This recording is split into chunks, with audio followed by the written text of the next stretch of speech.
días. Vamos a dar inicio a esta mesa que está vinculada al Cuerpo Académico 99 de la Facultad de Ciencias Políticas y Sociales en el marco del 42 aniversario de esta nuestra casa.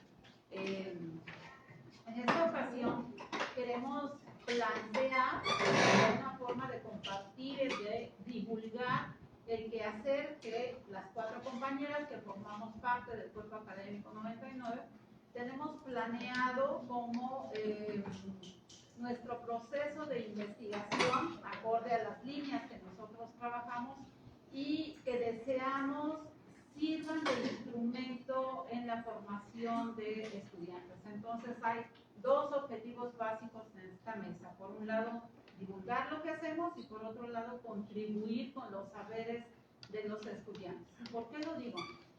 Hemos iniciado un proyecto a través del cual deseamos terminarlo con una obra que sea un referente para nuestros estudiantes sobre la organización metodológica y teórica para trabajar relaciones internacionales. Es decir, cómo vamos a plantear la metodología en nuestros procesos de investigación. Está planeado que la obra tenga un planteamiento metodológico y luego que aterrice en un caso particular donde el estudiante puede encontrar cómo se aplica esa metodología. Entonces creo que va a ser muy útil porque particularmente en las ciencias sociales a veces es muy complejo entender los procesos de metodología en objetos de estudio o en temas de investigación que son bien amplios, que son dinámicos, sobre todo en un contexto que está cambiando día a día. Entonces, creo que es muy importante entender cómo podemos plantear metodológicamente eso que nos interesa, cómo ir construyendo nuestra investigación desde la construcción, por ejemplo, de un estado del arte. ¿Qué es un estado del arte en la investigación? ¿Cómo lo podemos plantear? No necesariamente, como decía hace un momento con la doctora Tapia, estábamos conversando sobre ello y decíamos, es que no nada más es un chorizo de autores, ¿no? Que van planteando esto y que van resumiendo lo que dicen, sino es aprender a hacer que los autores que estamos revisando dialoguen y que nosotros tengamos la capacidad de abstraer las premisas de las que parten esos autores y encontrar precisamente esos huecos que se van a convertir en nuestra pregunta de investigación. ¿Qué nos interesa saber de lo que ellos están diciendo o de lo que no están diciendo? Entonces, cada una de nosotros tiene una formación diferente, cada una de nosotras tiene objetos de estudio diferentes y hemos tratado de coincidir en que es importante, primero, compartir y divulgar lo que estamos haciendo con ustedes, básicamente estudiantes de nuestra facultad, y segundo, que es importante ir sumando las necesidades que tienen los estudiantes para ayudar a que sus procesos de investigación durante la licenciatura pudieran tener, podríamos llamar una especie de manual donde haya puntitos que nosotros podemos ir llenando para resolver los problemas de investigación. Como les decía, cada uno de nosotros tiene una formación diferente, cada uno de nosotros tenemos intereses de investigación diferentes y desde esas perspectivas vamos a ir planteando nuestros aportes en esta obra.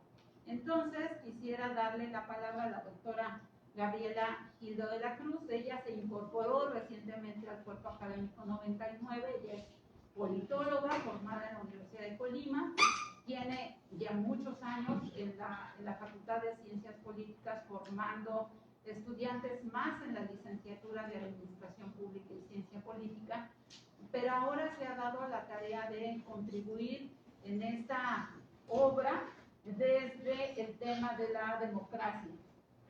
Entonces, por favor, Gaby. Buenos días. ¿Sí se escucha? Sí. Bueno, pues ciertamente mesa de trabajo está pensada en un diálogo con ustedes, y mostrando qué es lo que tenemos planeado para la obra y el proyecto que estamos pretendiendo generar como cuerpo académico, como colegiado, y también es dialogar con las compañeras de dicho cuerpo académico para ver nuestras miradas y la forma que queremos abordar un determinado tema. En mi caso, yo estoy trabajando en la democracia. Ustedes han escuchado ya este concepto durante muchos años, por su vida cotidiana, por su vida académica, pero también es un tema que siempre ha estado presente pues, en las discusiones que yo decía el señor rector, también en nuestra facultad, ¿no? En nuestras disciplinas, sobre todo porque está dentro del área de las ciencias sociales. Y para acercarme a las relaciones internacionales, pues parto también de la idea de la cooperación de diferentes agencias que tratan de trabajar este asunto al interior de viendo todos los países, ¿no? Viendo las relaciones entre países. Entonces, la forma en que trato de abordar esta temática, estoy llamando democracias asimétricas, baja viabilidad y calidad democrática. Bueno, ¿qué es lo que estoy haciendo justamente en este estado del arte para tratar de ver, sobre todo por estos movimientos que hemos tenido, que si buscamos cuáles son los temas que está abordando las relaciones internacionales en estos momentos, igual que todas las disciplinas del área social, se están viendo de una manera atravesadas por la cuestión de la pandemia, por el cambio climático, y se están redefiniendo en distintas disciplinas lo que nosotros considerábamos también como democracia. Entonces, de hecho, esta democracia que los 70s, 80 fue ganando expansión, pues ahora estamos viendo que ya no le ajusta para esa calidad democrática de la cual hablamos. Y entonces recurro a este texto que lo hace el Instituto Internacional para la Democracia y la Asistencia Electoral, por sus siglas en inglés, IDEA. Y entonces aquí me encuentro con que este trabajo denominado El Estado de la Democracia en el Mundo y en las Américas 2019 habla justamente, como dice su subtítulo, confrontar los desafíos, reducir la promesa. Aquí no es el único texto que agoto, pero sí es esa reflexión que me permite ir viendo esos caminos por los cuales yo quiero dialogar primero conmigo misma, hablarlos con las colegas y buscar esos puntos de unión de los cuales podamos partir. Sin embargo, aunque digamos, es el texto que este instituto ha creado, el último, digamos, está por salir, que de hecho estaba anunciado su lanzamiento, los resultados de 2021 en varias regiones del mundo. Este texto habla sobre todas las regiones del mundo, abarca 155 países. Y entonces, bueno, ese es el texto primero que me lleva a reflexionar estas problemáticas y hacer referencia del 2021 para ver también qué ha pasado con estos estados democráticos a través de la pandemia. Cómo de repente se muestra en los estados esta cuestión de resiliencia. Y me voy a hablar sobre lo que sería la democracia. Hay otro informe que es más cercano a nosotros por la región latinoamericana, que es el Latinobarómetro, y que también registra esta calidad de la democracia. Si nosotros vemos ambas perspectivas de lo que entiende la democracia y en este ejercicio teórico-práctico de abordarla, hay una propuesta que nos plantea la idea internacional y que nos dice o pone más énfasis en lo que sería el control popular y la igualdad entre los ciudadanos. Y nos va planteando para poder ver esta democracia y hacerla de orden metodológico, va construyendo también diversas variables para poder abordarla. Ahorita vamos a ver cuáles son. Y quise contraponerla, aunque todavía, digamos, el trabajo está muy en cierre, lo que hace el Latinobarómetro. Y el Latinobarómetro también da una definición, digamos, más conceptual de lo que sería la democracia, pero que sin lugar a dudas hay bastante relación entre ambos.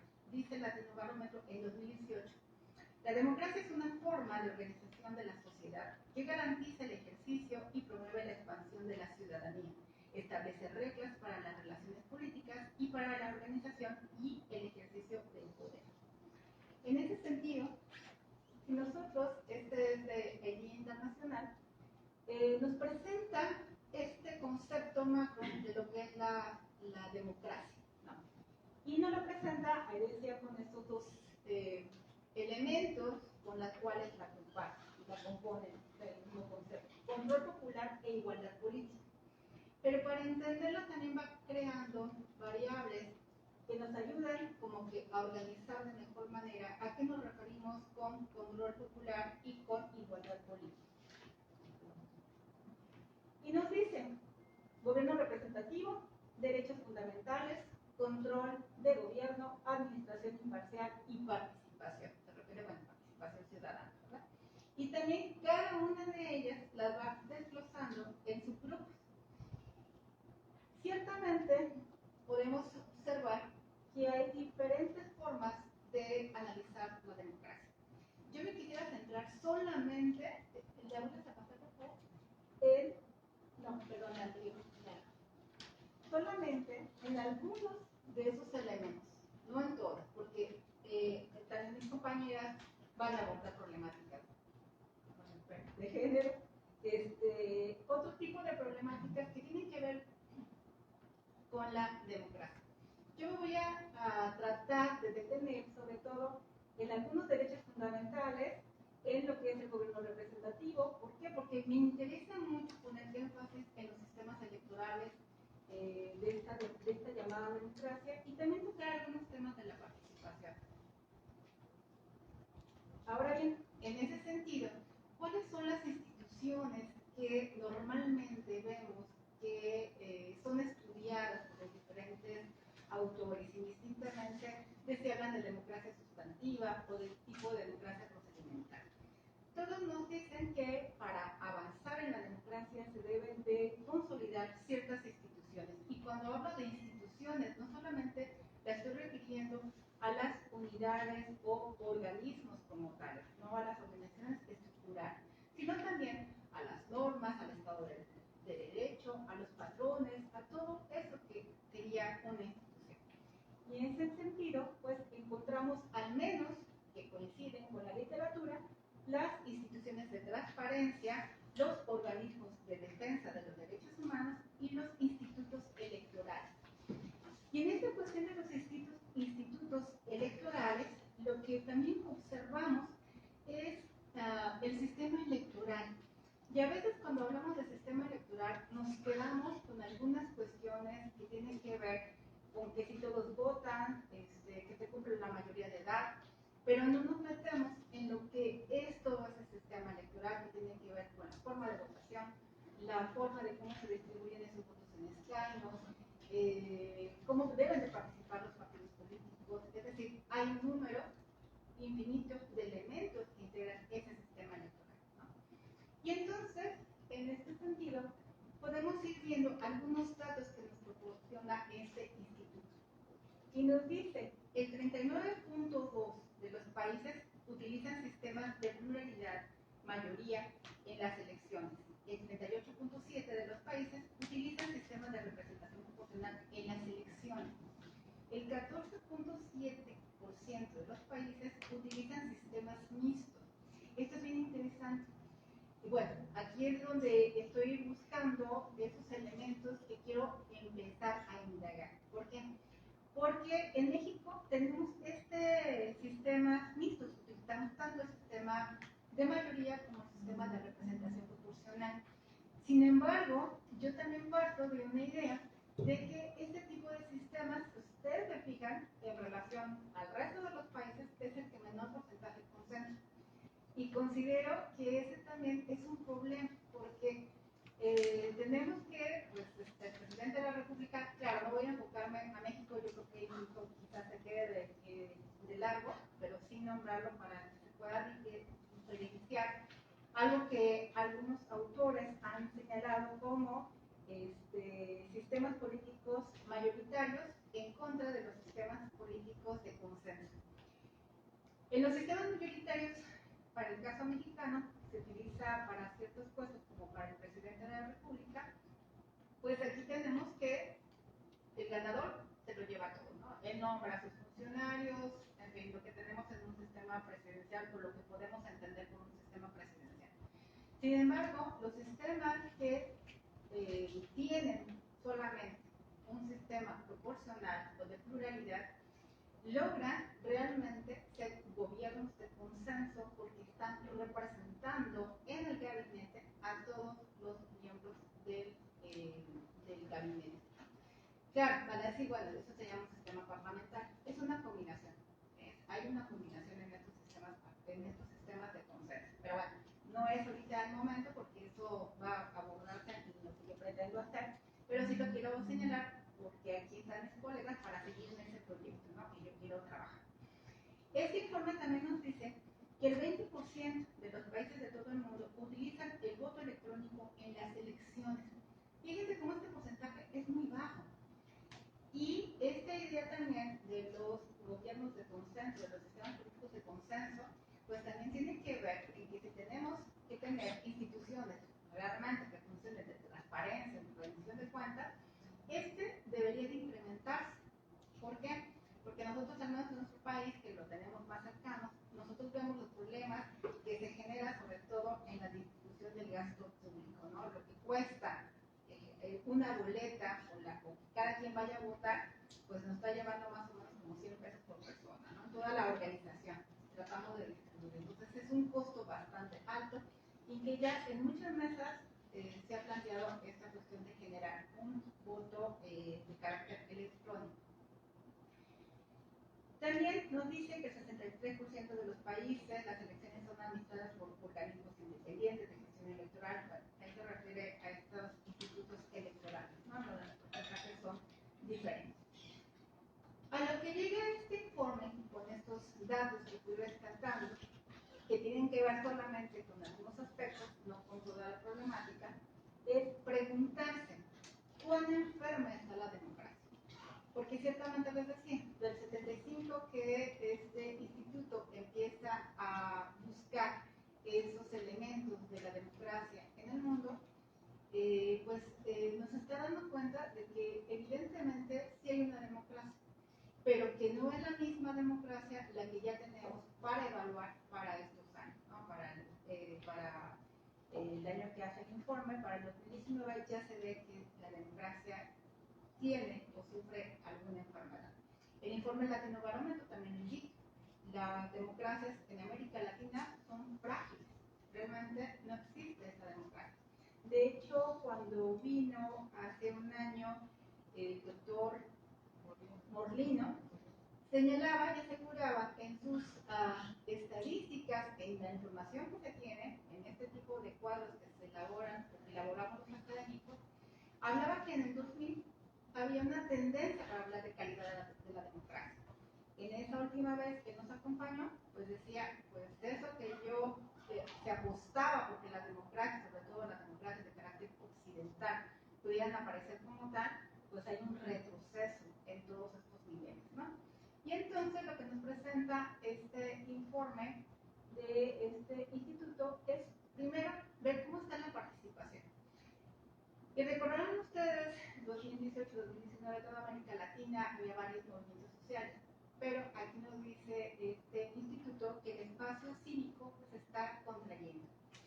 Claro, está hablando en relación a estas 7 regiones del mundo.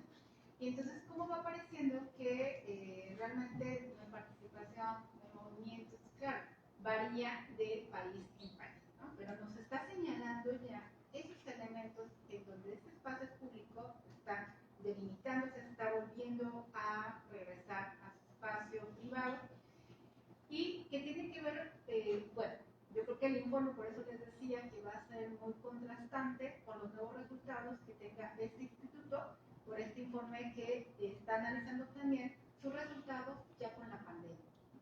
Eso será también, quizá pueda dar otro tipo de explicación.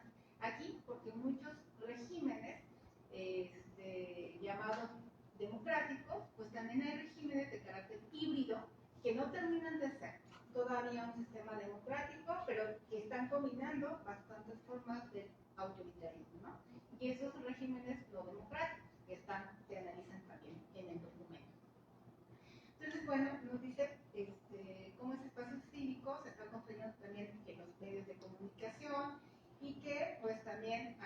muestra por años cómo ha sido, yo sé que no observan, ¿verdad? Pero nos va mostrando cómo se ha dado esa situación a través de los años, ¿no? Y que puede mostrar que en la mayoría de países sí se está haciendo esa contracción de la sociedad civil, de su participación. Claro, hay sociedades, países que pueden ser más altos, pero sin lugar a dudas es la generalidad, ¿no? Okay. Bueno, a mí me interesa también, dado que tengo interés en ver la cuestión electoral, los sistemas electorales, dirigirme, y en el inicio comentaba lo que sería una institución, ligarlo con lo que sería, hablando de los objetivos de desarrollo sostenible, con el objetivo 16, que está midiendo la justicia, bueno, que nos habla de paz, justicia e instituciones sólidas, que establecen la necesidad de readecuar o diseñar instituciones basadas en el Estado de Derecho que permita el desarrollo de los derechos humanos, la estabilidad y la gobernabilidad. Y el informe da algunos indicadores de cómo cada una de las metas que fueron planteadas en estos objetivos, en estas metas a alcanzar para el 2030, como algunas, pues se puede ver ligeros avances, en otros ligeros retrocesos, y bueno, en esos avances que se han dado de manera lenta, de manera muy paulatina, pues es la paridad de género, pero sin embargo, esta no es igual en todos los países del mundo, ¿no? Sí hay también otra situación que es muy ligera ese avance en la cuestión de bajar la corrupción, los índices de corrupción en los países, más sin embargo también tiene muchas desigualdades, ¿no? Por eso hablaba en el título de estas democracias desiguales, porque es justamente lo que se da. Sí hay avances, pero esos avances son a cuentagotas. Y también hay retrocesos, sobre todo en las libertades civiles, en las libertades de los medios de comunicación. Y nosotros lo hemos visto, por ejemplo, hace 2 días, por ejemplo, en Bélgica, que a la gente empezó no tanto a reprimirse, pero sí a haber manifestaciones, porque la gente pues, quiere entrar a los restaurantes y mostrar que ya está vacunado, ¿no? Entonces, aquí tenemos que esos gobiernos, por este tipo de situaciones, también empiezan a ser autoritarios, ¿no? Y bueno, muchas cosas que nosotros podemos ver. También la cuestión de la inseguridad es un aspecto que hace que muchas de los indicadores que están señalados en este numeral 16 pues no se cumplan o que no se estén cumpliendo en la mayoría de los países. Y bueno, ya para finalizar, pues aquí está ese recuento que estaba tratando de decir en estos avances que se están logrando de dar. Si ustedes revisan que son 17 los objetivos de desarrollo sostenible, vemos que solamente 9 están teniendo en realidad algún avance, pero que están más a nivel retrocedido. Yo creo que hemos escuchado aquí la semana pasada como varios países, a través de los embajadores, nos han señalado cómo se están organizando para tratar de cumplir esos objetivos. El cambio climático, ustedes también somos testigos de esta reunión en Glasgow, en donde pues también hay compromisos que se pueden realizar, pero hasta ciertos años, ¿no? Si hay posibilidad de revertir todo esto, yo creo que sí. Pero indistintamente de todo, aquí la democracia debe de jugar un papel. Quizás el problema que tiene a inicios de semestre nos acompañó para hablar de muchos elementos el doctor Bau, y nos decía que también los paradigmas están cambiando, ¿no? Entonces yo creo que la pandemia justo viene a realizar estos cambios y que pues, nosotros como estudiosos de las ciencias sociales, de las relaciones internacionales, tenemos que empezar a tratar de dialogar, a tejer puentes, porque sin lugar a dudas pues ya no se puede explicar solamente lo que sería la política doméstica con la política internacional de forma separada, sino buscando tejer esos puentes que nos puedan explicar que lo que sucede en un determinado país pues puede provocar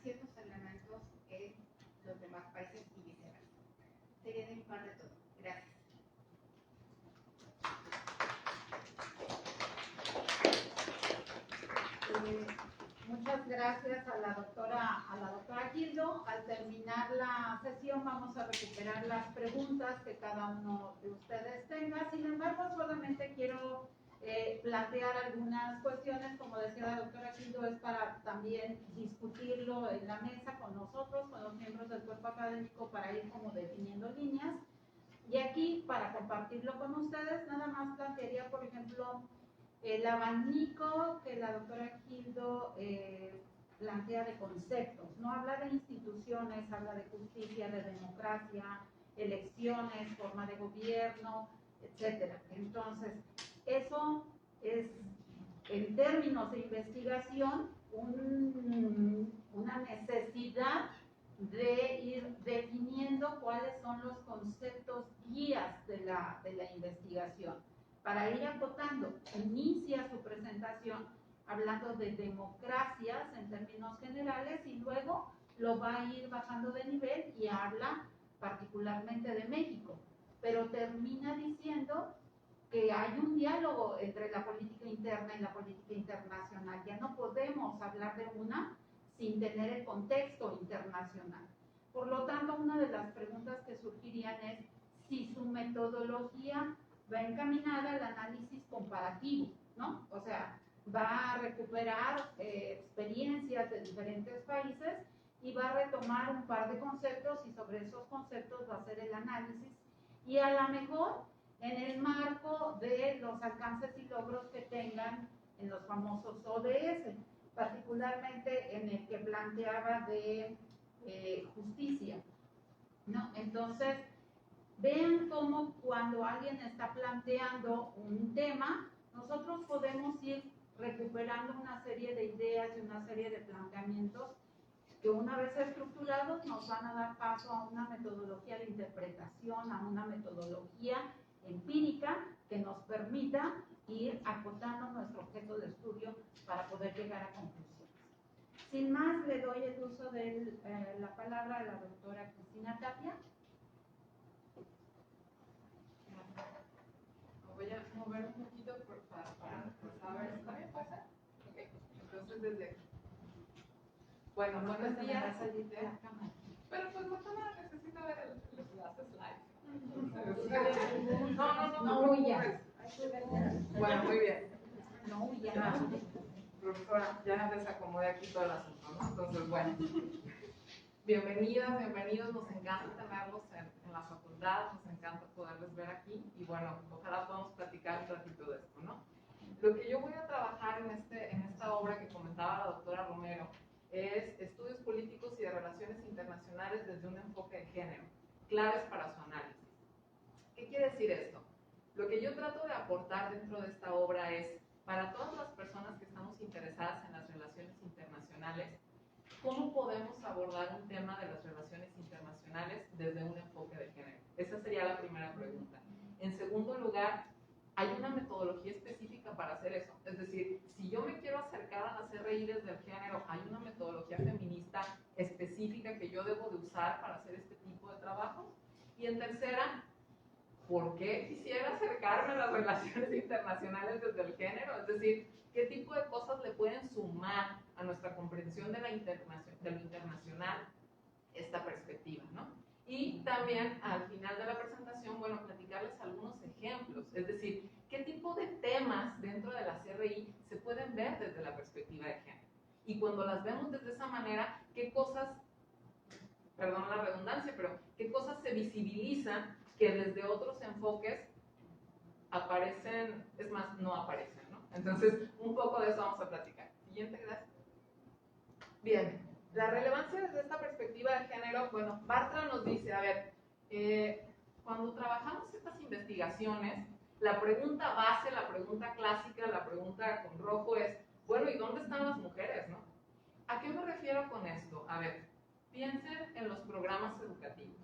Piensen en la cantidad de autoras y de autores que leemos. Piensen en las teorías principales de Rey, ¿no?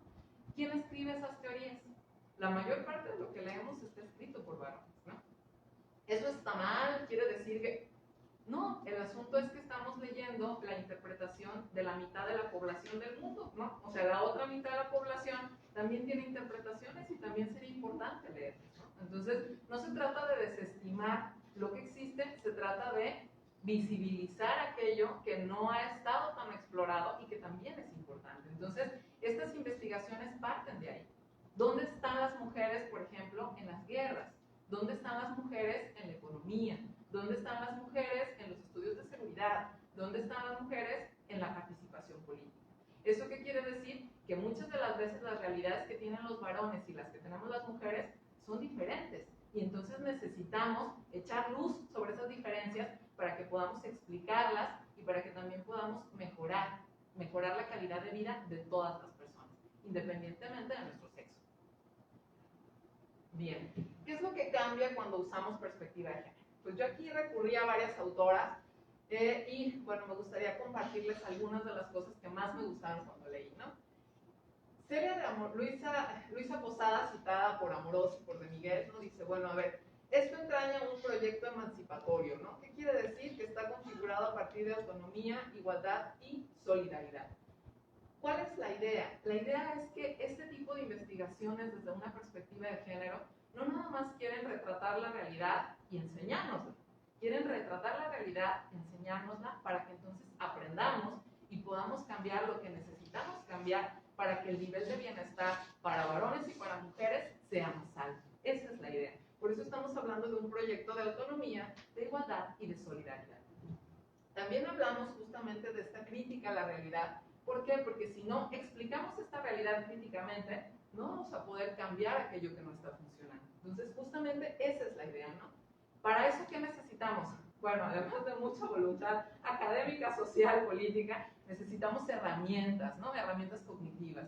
Y eso, las categorías van a ser nuestras aliadas. ¿A qué me refiero con las categorías? Necesitamos términos que nos ayuden a nombrar lo que vemos que está pasando y que a partir de eso nos permitan explicar toda esta dinámica que se genera, ¿no? Entonces, por eso damos nombres justamente a estas cosas. ¿Qué otro tipo de cosas cambia cuando usamos esta perspectiva? Pues además de darle nombre a cosas que de repente no se nombraban o no se visibilizaban, pues también nos sensibilizamos respecto a las condiciones actuales, ¿no? Y eso nos permite avanzar ahora sí que en la democracia, que tiene que ver con lo que comentaba la doctora Gil. Gracias. ¿Cómo analizamos estos temas desde un enfoque de género? ¿Hay una metodología feminista? ¿Eso existe? ¿O simplemente son las mismas metodologías y nada más estamos hablando de una perspectiva por ahí metida? Bueno, Sandra Harding nos dice, a ver, no es exacto decir que hay un método distintivo de investigación feminista. En realidad, más bien podríamos hablar de que los estudios feministas, estos estudios, comparten ciertos elementos, ciertas características, utilizan las metodologías que conocemos, pero se posicionan desde una perspectiva específica que nos permite incorporar esto, ¿no? Y bueno, lo primero sería, estas investigaciones necesariamente añaden o incorporan elementos teóricos y empíricos que provienen desde las experiencias de las mujeres. ¿Qué quiere decir eso? Una investigación desde un enfoque de género necesariamente le da voz a quienes tradicionalmente no son consideradas dentro de este esquema, ¿no? Entonces, esa sería una primera característica compartida. Una segunda sería, comparten un objetivo, no solamente de explicar, sino de explicar para cambiar, para aportar mejores condiciones y respuestas a las problemáticas que ciertos grupos experimentan. Y otro elemento que comparten, pues tiene que ver con considerar al investigador o a la investigadora como un sujeto de conocimiento que también debe de ser considerado de forma crítica. ¿A qué nos referimos con esto? Bueno,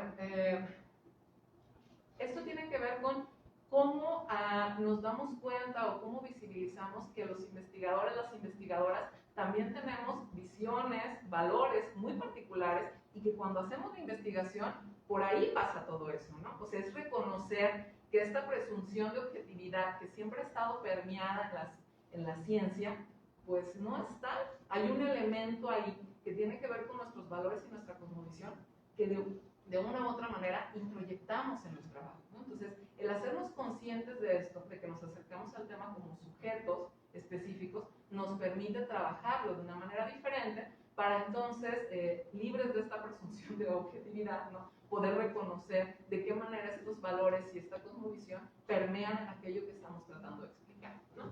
Y bueno, Algunos ejemplos, me estoy yendo súper rápido y les estoy dando como así como algunas luces de lo que va a tener el capítulo, pero por favor ustedes, pues no sé, pregunten, infórmense, critiquen y vayamos platicando, ¿no? Ejemplos de cómo esto tiene que ver con economía, seguridad y política, y con muchas cosas más, pero simplemente quise poner estos. ¿Cómo podríamos trabajar economía desde una perspectiva de género? Bueno, primero, tradicionalmente la economía tiene sus ojos en el asunto de la acumulación del capital, ¿no? Y las autoras, específicamente, por ejemplo, yo aquí, no sé por qué, pero por ejemplo pienso en Amaya Pérez Orozco, ¿no? Que es una autora de economía feminista. Ella dice, bueno, ¿y qué pasa si en lugar de preguntarnos por cómo se acumula el capital, nos preguntamos por la sostenibilidad de la vida? O sea, ¿cómo cambian esos procesos económicos? Si se fijan, eso parece simple, pero no es nada simple y es muy potente.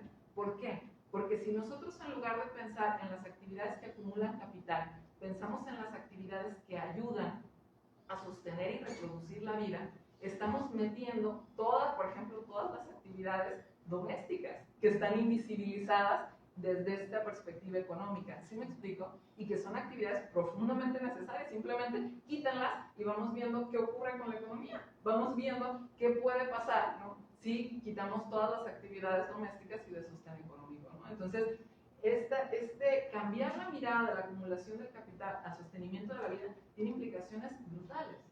Piensen en cómo entonces estaríamos hablando que lo más importante no sería acumular este capital o la redundancia, sino cómo estamos pudiendo sostener, no nada más en términos, digamos, no sé, materiales económicos, sino incluso medioambientales, ¿no? Entonces, incluso la idea de qué país o qué prácticas son exitosas cambia radicalmente si decimos que el éxito tiene que ver con aquello que es sostenible medioambientalmente. ¿Sí me estoy explicando? Entonces, este cambiar de foco sería una manera de aproximarnos a ese tema desde una perspectiva alternativa como género. Segundo, la seguridad, ¿no? ¿Qué pasa si en lugar de pensar la seguridad desde el mainstream y este asunto de lo militar, ¿no? Pensarlo en términos militares, nosotros la pensamos desde otro tipo de seguridad, ¿no? No nada más aquella que puede surgir del concepto militar. Entonces, estos estudios, por ejemplo, lo que hacen es incluir, ¿no?, las vivencias de mujeres en procesos de paz y de conflictos, cómo podemos reconceptualizar la idea de seguridad, qué tiene que ver cómo los roles, por ejemplo, de género, cómo se han manifestado dentro de los problemas de seguridad, ¿no? Aquí, por ejemplo, tenemos un estudiante que está haciendo su tesis de las mujeres, ¿no? en la situación de Camboya, ¿no?, que es muy interesante, y a ella se le ocurrió hacer ese tema, ¿no? Y justamente, bueno, pues es un ejemplo de cómo acercarnos a estos temas. Luego tenemos, en tercer lugar, género y política. ¿Qué pasa si nosotros miramos qué tantas mujeres hay tomando decisiones? ¿Esto será importante o no será importante? ¿Habrá temas que les importen más a ellos y a ellas? ¿Necesitaríamos tener paridad? Sí, claro que la necesitamos. Y justamente para eso ha habido cuotas, para eso ha habido un montón de políticas y de medidas afirmativas. ¿Han funcionado? Parcialmente, ¿no? Estamos avanzando hacia eso. Pero si no hay esta sensibilización de por qué es necesario que todas las personas participemos y que todas las miradas sean consideradas, difícilmente vamos a avanzar, ¿no? Entonces, esta idea desde la perspectiva de género nos permite ver cómo hay cosas muy concretas que afectan diferente a varones y a mujeres. Un ejemplo podría ser la violencia política en género, ¿no? La violencia política la viven tanto hombres como mujeres, cierto. ¿La viven igual y por las mismas cosas? No, por supuesto que no. ¿Tienen el mismo nivel de vulnerabilidad? No, por supuesto que no. Y por eso necesitamos acercarnos a entender el fenómeno para dar otras explicaciones. Hasta ahí lo dejaría yo y bueno, pues eso es como un poquito de lo que va a venir por ahí. Muchas gracias.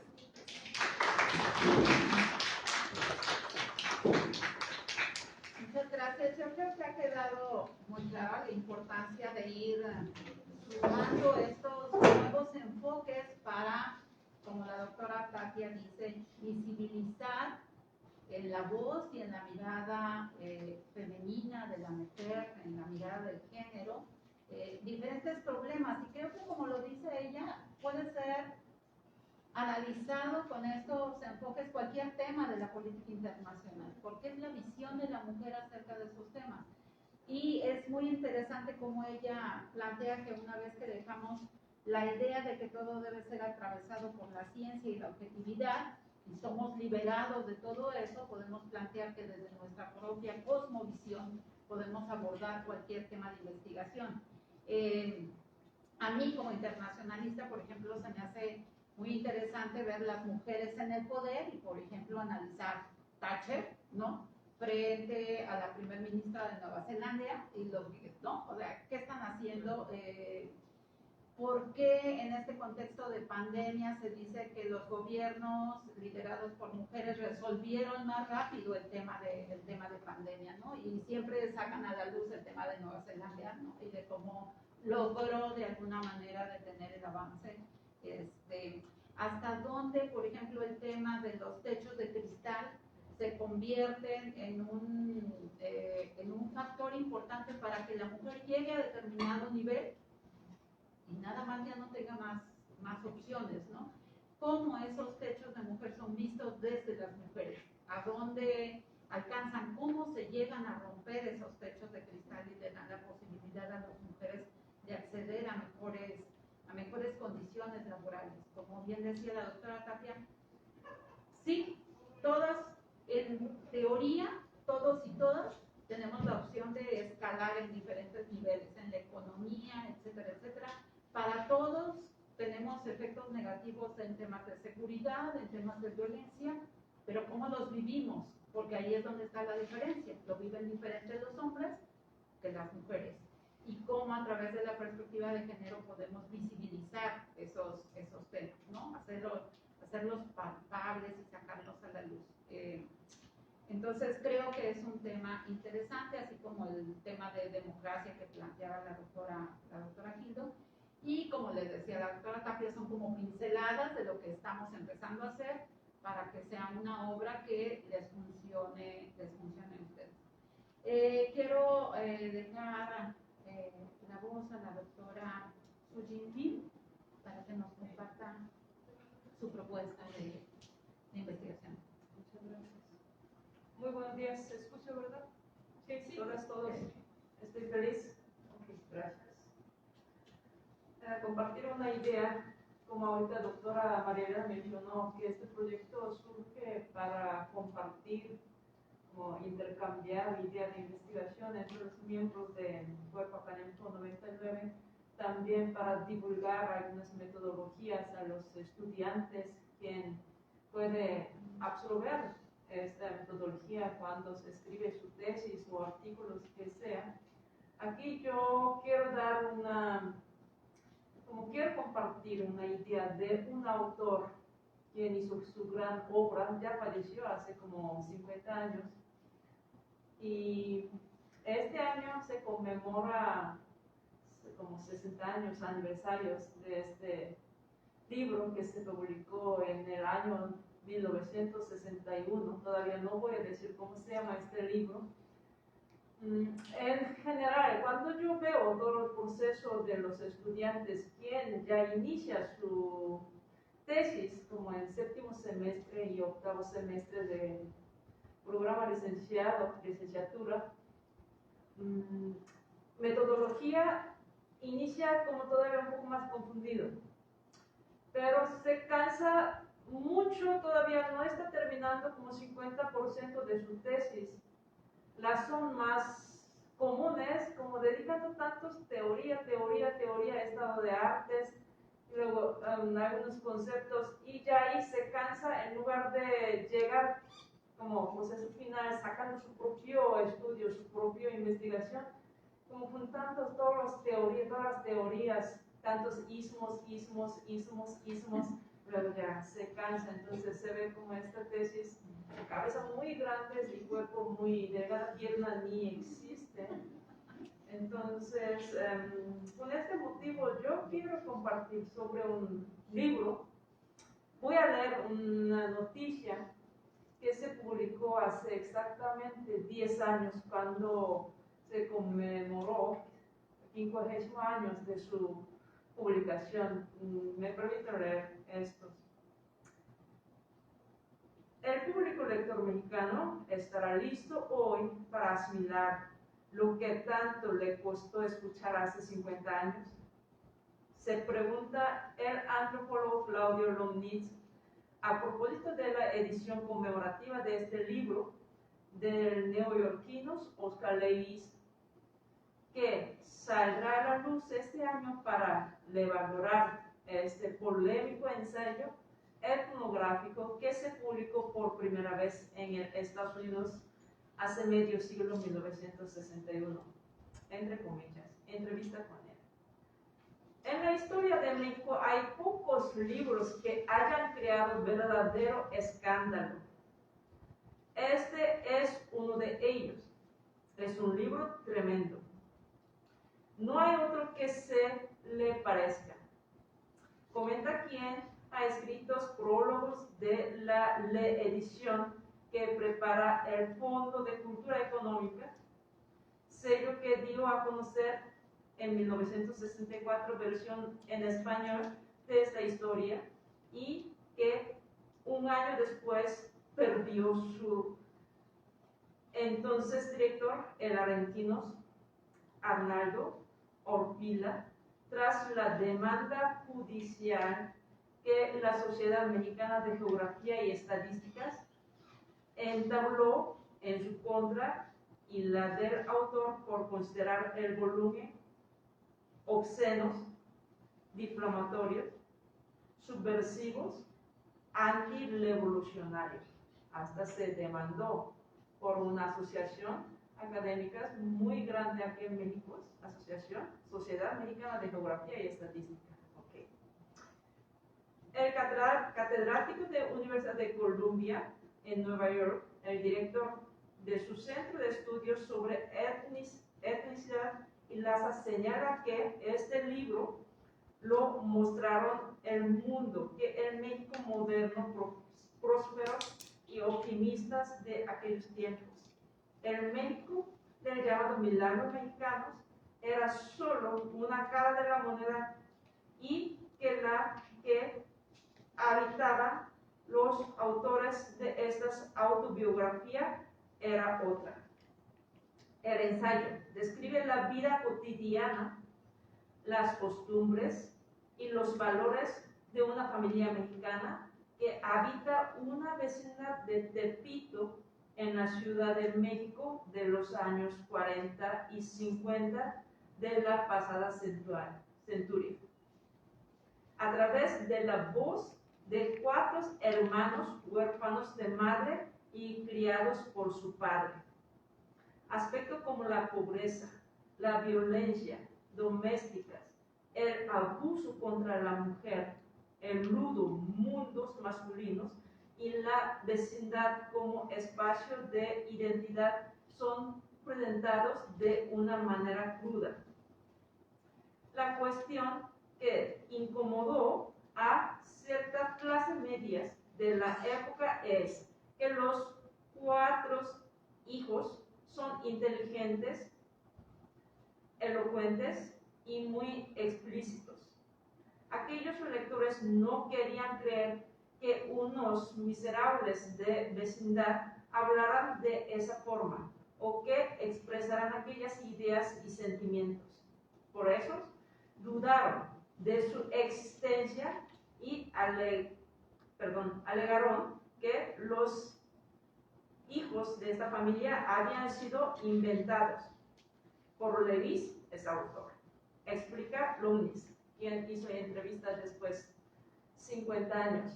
¿Alguien ahí en este momento puede adivinar o imaginar o ha escuchado sobre este libro? ¿Se puede mencionar este libro? ¿Cómo se titula? Nadie nunca. Ok, yo digo, está bien. Yo también, como fue su edad, como más o menos como licenciatura, no he escuchado sobre este libro. Aún ha nacido este libro antes de mi nacimiento, sin embargo, yo también conocí, casi llegando a mi edad de 30 años. Se llama en español Los hijos de Sánchez. Es muy famoso. En inglés, Children of Sánchez. Oscar Lewis es autor antropólogo, quien es estadounidense, estudió esta Universidad Columbia, muy reconocida en Nueva York, Estados Unidos. Él dedicó más de 4 años muy intensivamente y 15 años como en normal, viviendo con esta familia Sánchez en vecindad de Pito, de Ciudad de México, y de ahí escribió todos los días poco a poco, y aquí en 1961 se publica un libro en versión inglés primero, Children of Sánchez. Pero cuando se publicó en versión español, después 3 años, en 1964, por Fondo Cultura Económica, se demanda este producto académicos por la gran Asociación Académica Mexicana como esas como daño o prestigio de los mexicanos. Esta familia no existe, es una novela, no es como cierto.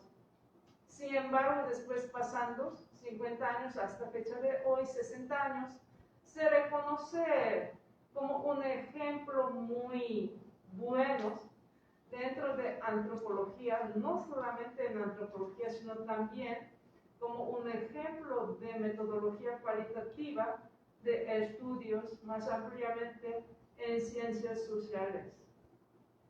En general, yo también prefiero en mi personal metodología como cualitativa.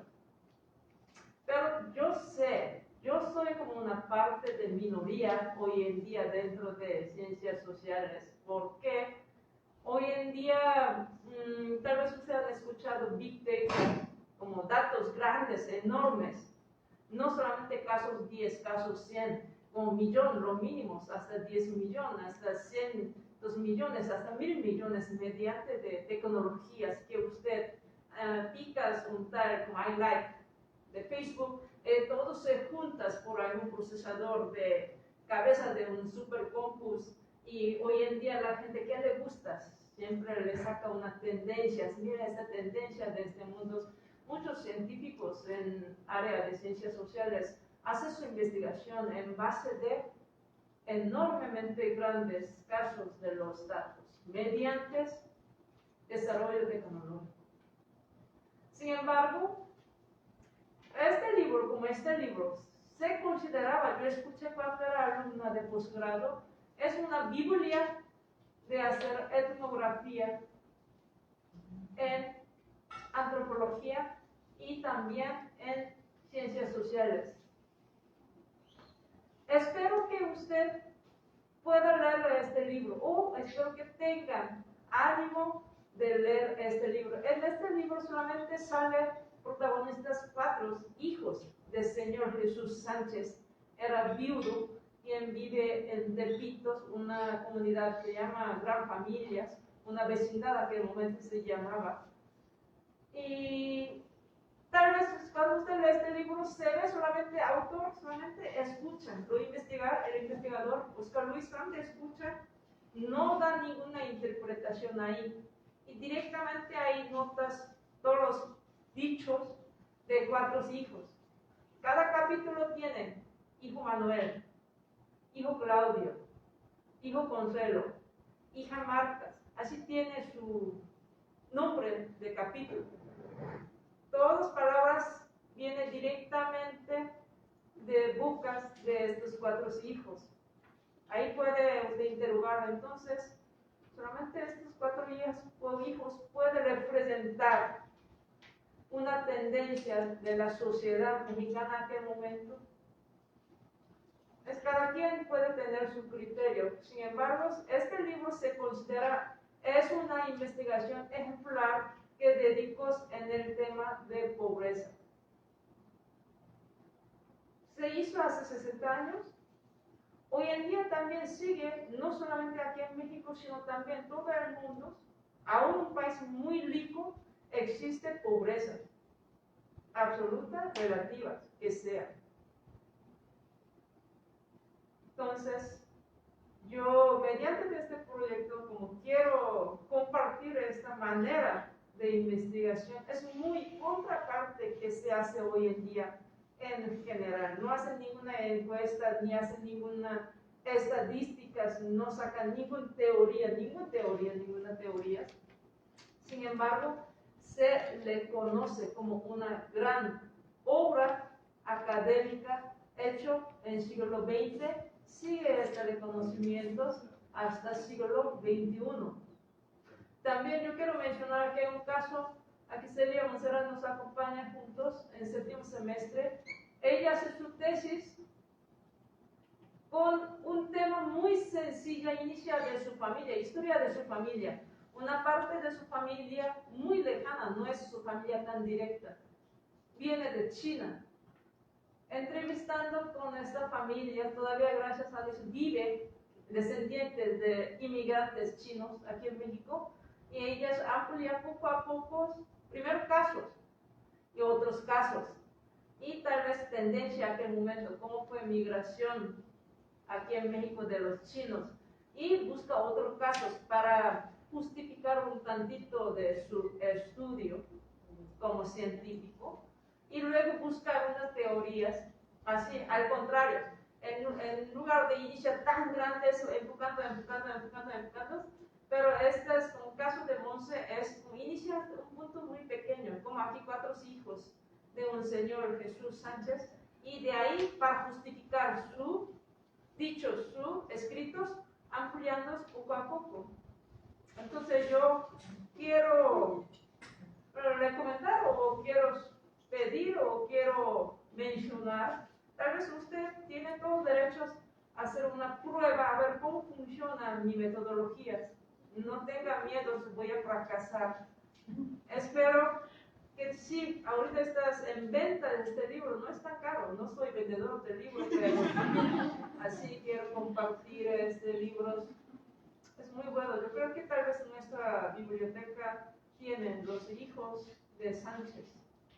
No viene más gente, sí viene más gente, parientes cercanas, parientes lejanas, pero ahí vienen solamente 4 voces de hijos del señor Sánchez, pero esas fue galardonados por varios premios académicos bien reconocidos, no solo a nivel nacional, sino también hasta internacional. Entonces, mi presentación de hoy muy breve, compartiendo unas noticias cuando se conmemoró a 50 años de su primera edición, que causó tantos escándalos, hasta se demandó.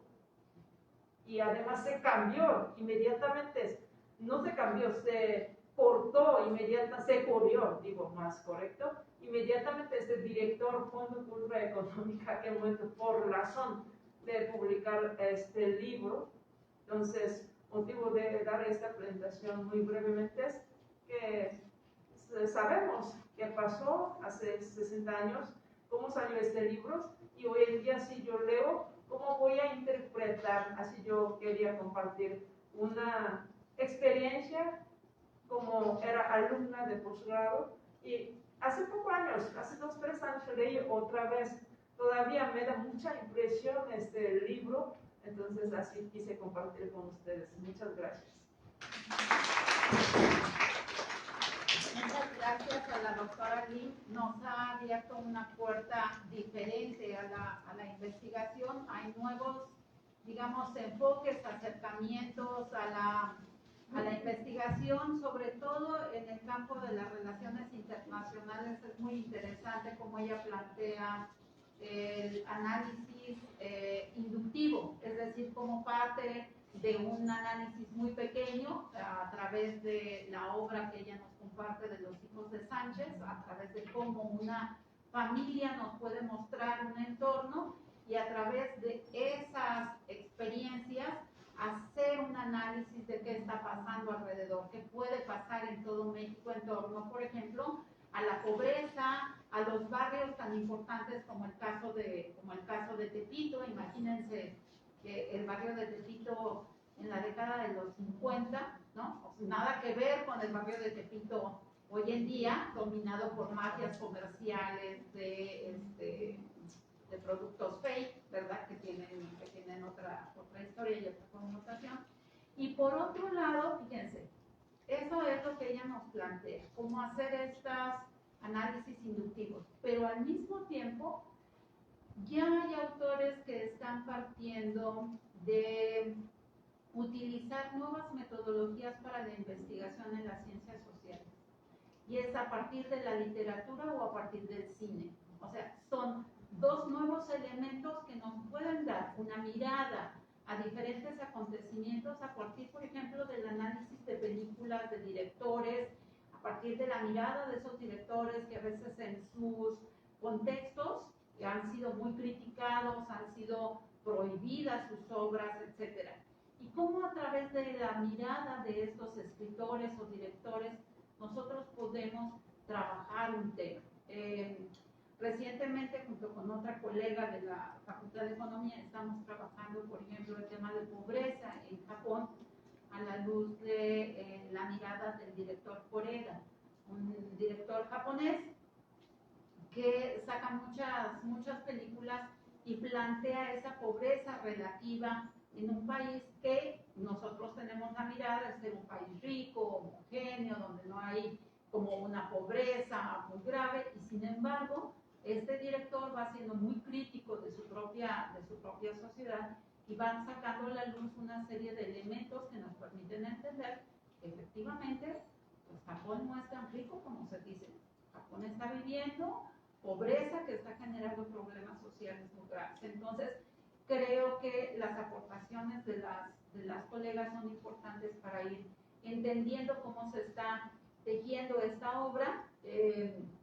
Debo de decir que yo estoy apenas iniciando la lectura y quiero plantear mi aportación a la luz de la obra de Christopher Lamont, que es una obra que me compartió la doctora Tapia, y que he encontrado elementos muy interesantes que nos pueden servir un poco de sombrilla para que después los casos que cada una de las colegas van a desarrollar a partir de los métodos de investigación en las relaciones internacionales, el autor hace el planteamiento en cuadros muy claros sobre la investigación empírica y la investigación interpretativa y cómo vamos a ir preguntándonos sobre el tema que a nosotros nos interesa. Por ejemplo, a mí me interesan las crisis nucleares y cuáles han sido los efectos de las crisis nucleares, ¿no? Entonces, si lo vemos desde el punto de vista empírico, tendríamos que partir de yo quiero saber qué es lo que ha causado una crisis nuclear. Esa, digamos, sería el primer acercamiento desde el punto de vista empírico para entender esas crisis nucleares. Pero desde el punto de vista interpretativo, tendría yo que preguntarme qué cambian las crisis nucleares.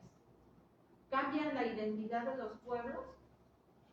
Y luego, si yo quiero enfocarme a un caso particular, por ejemplo, a mí me interesa Fukushima, la triple catástrofe de Fukushima del 2011.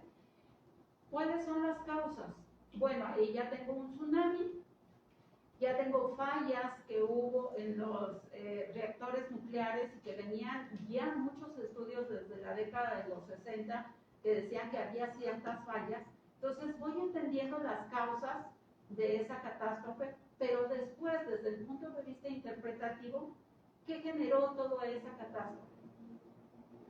Ya puedo entender, por ejemplo, cómo la sociedad japonesa que vivía en el área de Tohoku tuvo que ser desplazada. Y cómo esa sociedad no quería ser desplazada. ¿Por qué? Porque eran campesinos y pescadores arraigados a su tierra y eso les daba una identidad a esas familias. Muchas familias ya constituidas por personas adultas, mayores de 70 años, que preferían morir en sus casas independientemente de que estuviera todo contaminado, pero querían estar ahí y que costó mucho trabajo desplazarlos hacia los refugios que se crearon. Y más aún, el sentido que tiene la muerte para los japoneses.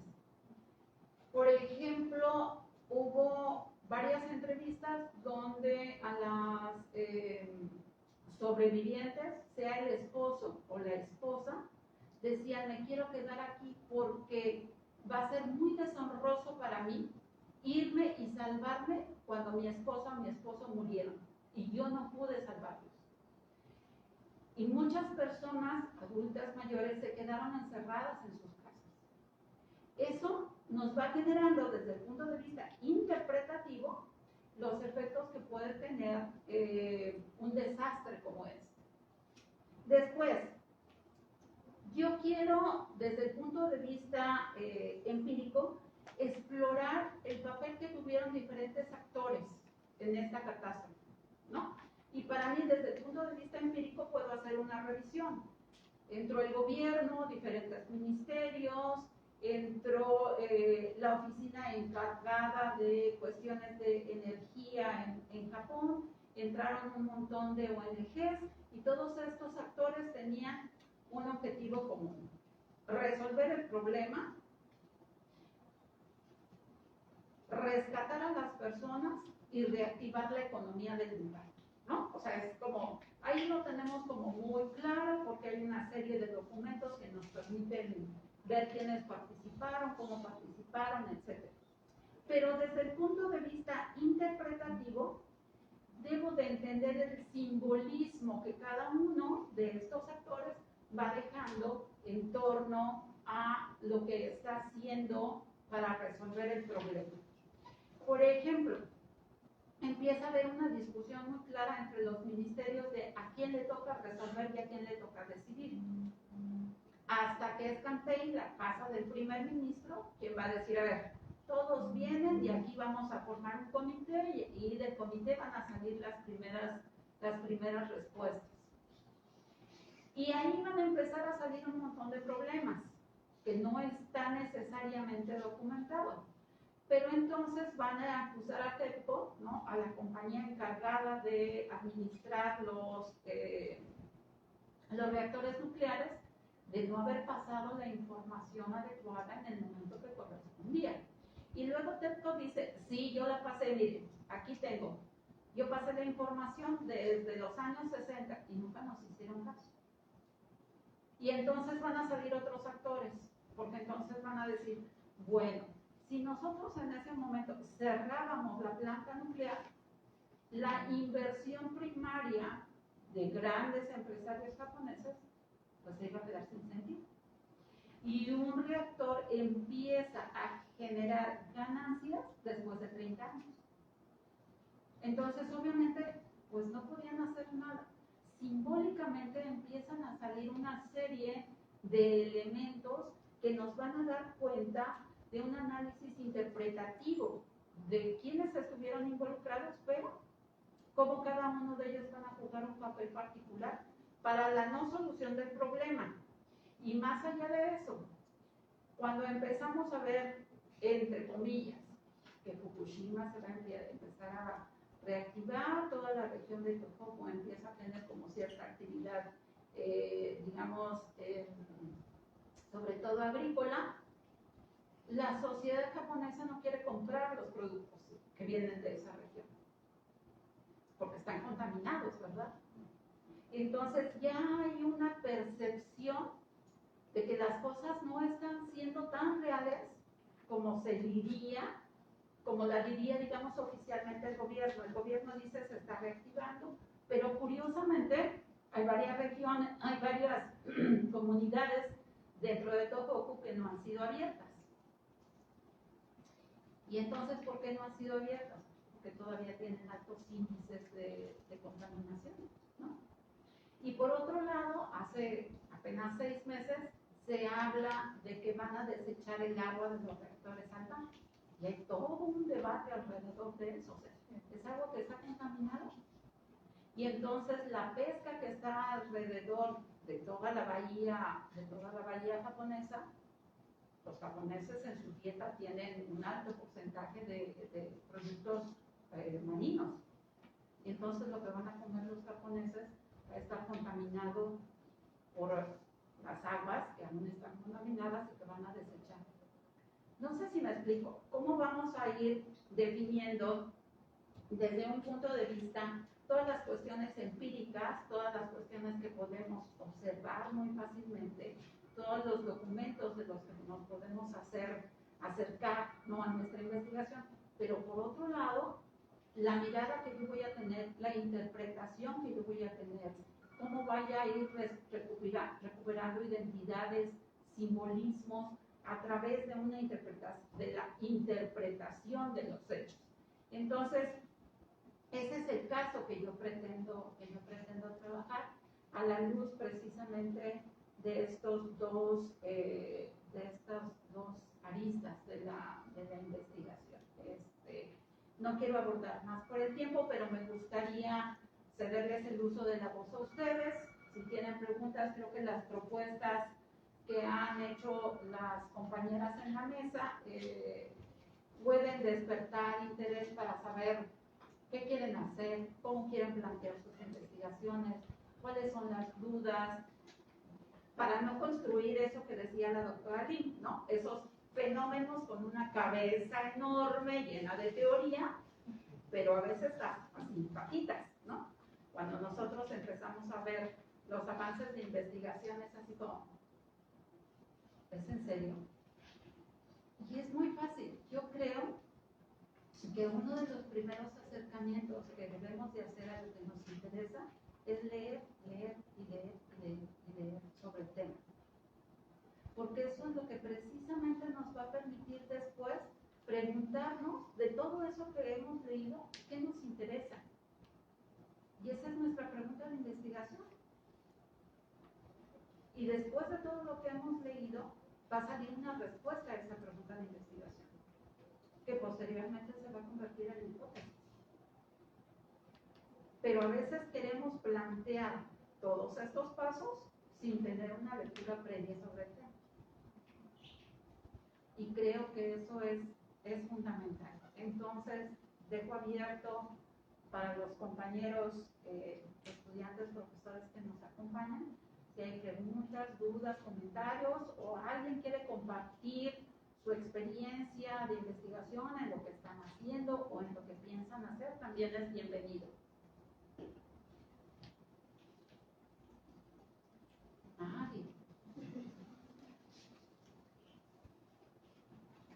¿Las compañeras de la mesa quieren agregar algo más? O sea, explicamos tan bien el tema. Yo tengo una cuestión. Me movió mucho lo de la perspectiva de género. Entonces, por ejemplo, yo estoy ahorita viendo, apenas empezando con relaciones económicas internacionales, entonces me vino a la mente algo como, ¿cómo trabajaría esa economía? Porque va de la mano también con la ODS y también con cuestiones como ambientales, pero más que nada, o sea, mi pregunta es ¿cómo trabajaría una economía con perspectiva de género, subdividida con allá como más específico a cómo erradicar, bueno, no sé si se puede erradicar, pero cómo disminuir también potencialmente la violencia en la política, o sea, en la política de género, pues. O sea, son dos diferentes, pero van como de la mano. A ver si entendí bien. ¿Tú me corriges, Rosa? Si malentendí lo que estás comentando. Sí, mi cara. Bueno, a ver, corrígeme si te entendí bien. ¿Te refieres a cómo podríamos entrelazar el análisis de las dinámicas económicas con la violencia que ocurre en la política? Algo así. ¿Es así? ¿Sí lo entendí? Bueno, así a bote pronto se me ocurre que podría ir por el lado siguiente. La apuesta de la economía feminista, por ejemplo, sería ubicar estos elementos que las aproximaciones tradicionales de la economía no, digamos, no visibilizan o no se acercan.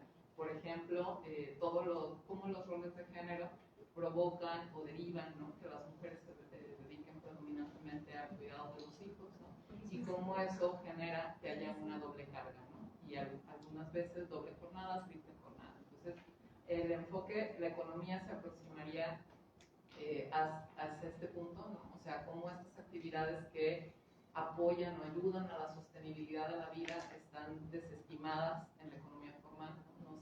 No se visibiliza esta problemática de las mujeres, ni tampoco el costo económico económico que tiene, el valor económico que tienen todas esas actividades. ¿Qué tendría que ver eso con la política? Mucho, porque por ejemplo las mujeres, si nosotros tomamos estadísticas de la cantidad de mujeres que están en puestos de toma de decisión, nos vamos a dar cuenta que somos la mitad de la población, pero no somos la mitad de las personas que toman decisiones importantes para la sociedad. Esos puestos están predominantemente ocupados por varones, que tienen otro tipo de problemáticas, otro tipo de intereses en muchos sentidos. Entonces, ¿por qué ocurre esto? En muchos sentidos por la misma dicotomía público-privada y por los roles de género, porque estas mujeres que están en su casa, ¿no? Ayudando a esta sostenibilidad de la vida, ¿no? A la crianza de los hijos, a las labores domésticas, cuyo valor económico está invisibilizado de todo esto que hacen, pues también digamos que no están disponibles, por así decirlo, o a partir de esta idea de a ellas les corresponde la crianza y a ellas lo doméstico y a ellos la vida pública, pues entonces tenemos más varones en la vida pública que tienen otra agenda y otra manera de hacer política, ¿no? Y eso, bueno, ahí vamos ligando, ¿no? Esta parte de la economía, esta parte de la política, a partir de observar los roles de género. ¿Y qué tiene que ver eso con la violencia política? Pues mucho, porque estas mujeres que de una u otra manera ponen las condiciones para estar presentes en la política, experimentan ataques y experimentan diversas manifestaciones para minar o coartar su derecho a la participación en la política, muchas veces de gente conocida, algunas veces desconocida, algunas veces del partido, algunas veces de la sociedad, ¿no? Desde diferentes tipos de violencia, de diferentes fuentes, pero muchas veces esto tiene que ver con los estereotipos de género. O sea, muchas veces las causas por las que se les agrede es justamente eso, ¿no? O sea, ¿por qué tú que deberías de estar en tu casa, ¿no? Estás aquí queriendo participar en política? ¿Cómo tú que eres mujer me vas a venir a mí a decir cómo funciona, por ejemplo, un tema de seguridad, un tema de economía, un tema de energía? ¿Sí me explico? Y todo eso son estereotipos y roles de género, ¿no? Que atraviesan las tres cosas. No sé si resolví un poco la duda que tenía. Sí. Okay. Gracias. ¿Sí puedo hacer una pregunta como agregado cultural aquí? Sí, claro. Todo lo que hacen sus investigaciones prácticamente es la teoría. ¿Cómo llevaron la práctica, que no se quede ya en el escritorio, sino que se lleve la práctica a las calles, a donde se tenga que llegar? ¿Cómo hacer eso? Bueno, es una excelente pregunta. La teoría en realidad nos sirve para ponerle nombre a esto que está pasando. O sea, gracias a la teoría le podemos decir a estos problemas, bueno, esto tiene que ver, esto se llama género, ¿no? Estos constructos culturales de cómo ser mujer, cómo ser hombre. Entonces la teoría nos ayuda a ponerle nombre y etiquetas a las cosas para poder decir cómo funciona. Y entonces, ya que tenemos esas etiquetas, nos asomamos afuera a ver qué es lo que está pasando. Por ejemplo, ¿cuántas mujeres están en el Congreso? Ahora mismo, una de las cosas que yo estoy trabajando es justamente pues la paridad, ¿no? Ahora en el Congreso local sí vemos que hay igual presencia de mujeres que de varones, pero ahora hay otra nueva pregunta. ¿El hecho de que estén estas mujeres dentro del Congreso local realmente ha representado un cambio en los temas? O sea, ¿realmente están legislando cosas que ayuden a que las mujeres tengan un nivel de bienestar igual que el de los varones? Entonces, esa es una manera, por ejemplo, en la que la teoría nos lleva a ver qué es lo que está pasando en la realidad y a generar diagnósticos, estudios que nos dicen, sí, vamos bien, no vamos tan bien, podemos hacer esto, podemos hacer aquello. No sé si me estoy explicando. La teoría prácticamente son generar los indicadores, ¿no? Sí, y se puede trabajar, volvemos al asunto metodológico, tanto cualitativamente como cuantitativamente. Entonces, por ejemplo, el ejemplo que yo puse, se puede trabajar con indicadores haciendo pues un estudio de cuántas iniciativas de estas, qué porcentaje tienen una agenda que se pueda denominar sensible al género, ¿no? Y que trabaje eso. Pero también se trabaja cualitativamente, es decir, por ejemplo, entrevistando a las legisladoras, preguntándoles, y esto tiene que ver también con lo que preguntaba Rosa, ¿no? Si han experimentado alguna vez violencia política de género, qué tipo de dinámicas se genera para poder, pues, digamos, sacar estas iniciativas, ¿no? Entonces, se trabaja tanto con los indicadores como cualitativamente. Puede ser yendo a observar las sesiones, como decía la doctora Lynn, ¿no? Algunas veces puede ser con entrevistas. Entonces, hay diferentes grupos focales, diferentes maneras de aproximarnos para poder lograr estos productos. Y yo quiero nada más agregar un breve comentario. comentario porque también planteaba de cómo llegamos a la práctica, ¿no? Creo que sobre todo nuestro papel de docentes, investigadores, miembros de una comunidad académica, creo que esto funciona a través de la sensibilización en nuestros estudiantes, es decir, a través de cómo transmitimos esas miradas y cómo vamos generando una nueva percepción sobre los problemas, porque finalmente ellos en algún momento van a egresar y deseamos que ellos se conviertan en tomadores de decisiones en cualquier ámbito. Y si están sensibilizados con estos temas, con estos términos, etcétera, posiblemente su visión va a ser diferente y puede ayudar a cambiar el contexto allá afuera. La doctora Quinto quería decir algo. Sí, bueno, abundando ambas preguntas, cuando la doctora Cristina estaba señalando esta cuestión de género y política, mencionó una palabra muy importante, ¿no? Esa necesidad de representación sustantiva. Yo creo que desde que Thatcher estaba en el poder, se le cuestionó mucho el hablar de cómo se transforma una mujer cuando está en la política, ¿no? Entonces, de repente, ver qué términos pues, están más feminizados, más masculinizados. Y precisamente cuando se habla de representación sustantiva, es que realmente tienes un reflejo, porque lo que tenemos es más un tipo de representación de carácter procedimental, ya lo señalaba también, más de cuestión de políticas afirmativas, la cuestión de cuotas. Pero si nosotros queremos todavía indagar sobre un estudio concreto, por ejemplo, nosotros acabamos de ver en el Congreso Federal, en estos diferentes momentos. Tuvimos primero esta iniciativa de la ley sobre productos de menstruación para que no se acabaran, ¿no? Entonces, bueno, ahí tenemos la posición de mujeres que realmente están siendo llevando a cabo su papel como tal, ¿no? Representando de forma sustantiva de quienes votaron por eso. Pero también de repente tenemos el espectáculo que se dio sobre, ¿cómo se llama? Para la ley fiscal, ¿no? Para el siguiente ejercicio fiscal. Entonces de repente vemos a diferentes fracciones de mujeres manifestándose en contra de las cuestiones que se han gritado unas a otras, sobre todo las panistas con las morenistas, acerca del aborto, ¿no? Entonces muchas veces, pues esa representación pues, se va cortando, porque se va cortando en el sentido de cuál sería la visión del feminismo dentro de la política en un determinado espacio. Y eso es lo que nos dice la doctora Lin, es decir, hacer ya una investigación etnográfica que nos lleve a descubrir o visibilizar algunos comportamientos y que tienen que ver también con cuestiones de roles, del estatus que está jugando, de la cuestión incluso de cuántas personas son líderes de cada fracción parlamentaria.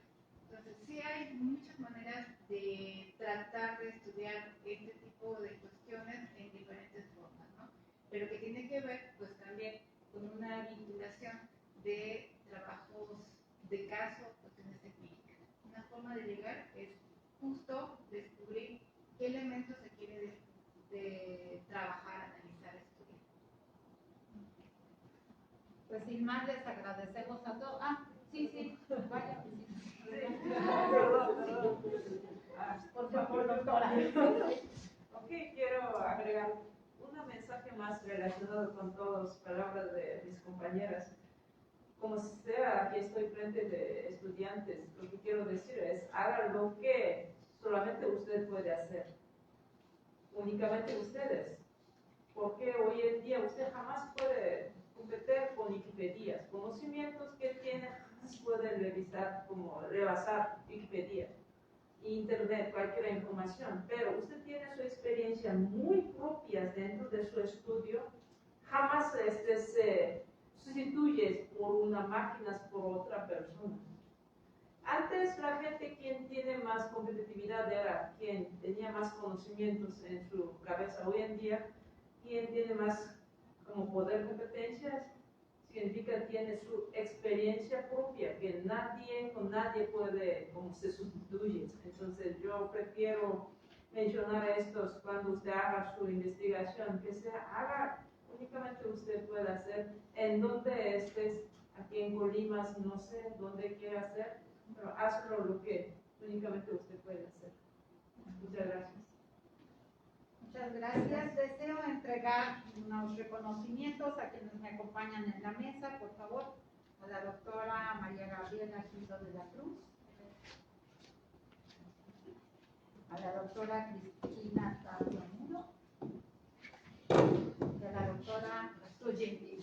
Muchas gracias a todos por compartir y esperamos que sirva, que nosotros podamos cumplir el objetivo de compartir lo que estamos haciendo y que sea útil para lo que ustedes hacen o puedan hacer más adelante en su semestre. Muchas gracias a todos.